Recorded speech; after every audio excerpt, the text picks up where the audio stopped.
I'm standing at the mouth of the channel of the Bolinas Lagoon in West Marin County on a neighborhood known as the Little Mesa, which is actually the southernmost tippy tip of the Reyes Peninsula.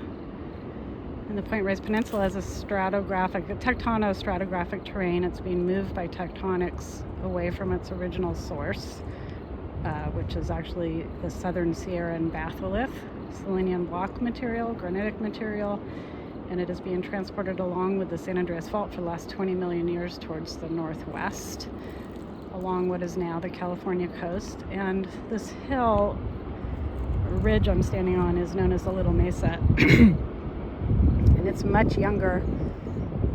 The Salinian Block is millions of years old from the Miocene, and the Little Mesa, the Merced Formation, it's known as, is actually from the Pleistocene. It's about 100,000 years old. Ooh, red-tailed hawk. Might have been a red shoulder. And it broke off from an area near San Francisco, and it's also traveling north on the San Andreas Fault. It's actually sandwiched between the San Andreas and the San Gregorio Fault, which is a splinter sister or brother fault of the San Andreas, very active fault. And they both cut right through Bolinas and Stinson Beach. This is the spit of sea drift of Stinson Beach, a highly vulnerable area to not just sea level rise and tsunamis, but intense tectonics, because right below us is the channel of the Bolinas Lagoon, which is actually a tidal estuary, but also splitting down down the middle of the sand spit, but closer towards us is the San Andreas Fault itself, which forms this valley that you can't really see from here, known as the Bolinas Lagoon, Tectonic Valley, which leads to the Olema Valley, the famous Olema Rift Valley of the 1906 earthquake fame, and where it's had up to 20-foot displacement of surface rupture area from the earthquake. And just south, we're looking towards San Francisco, is the epicenter of the 1906 earthquake off of Ocean Beach of San Francisco.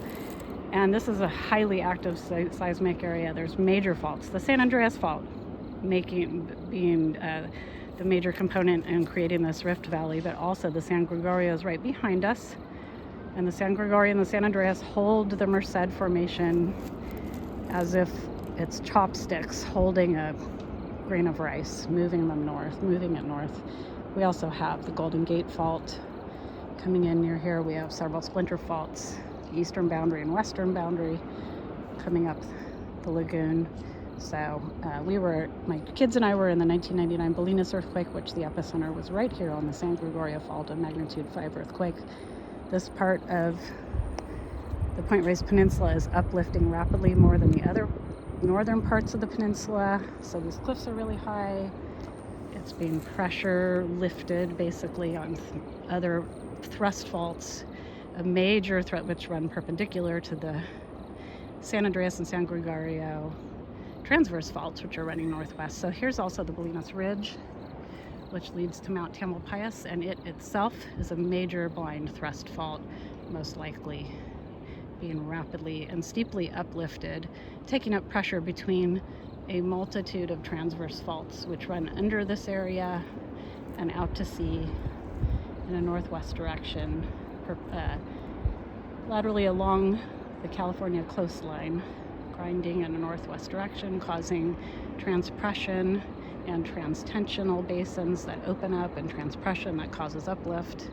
And we're on the Merced Formation, which is the young friable sandstones from the Pleistocene and the crumbly cliffs of the Little Mesa. Beautiful, dramatic view that I grew up with.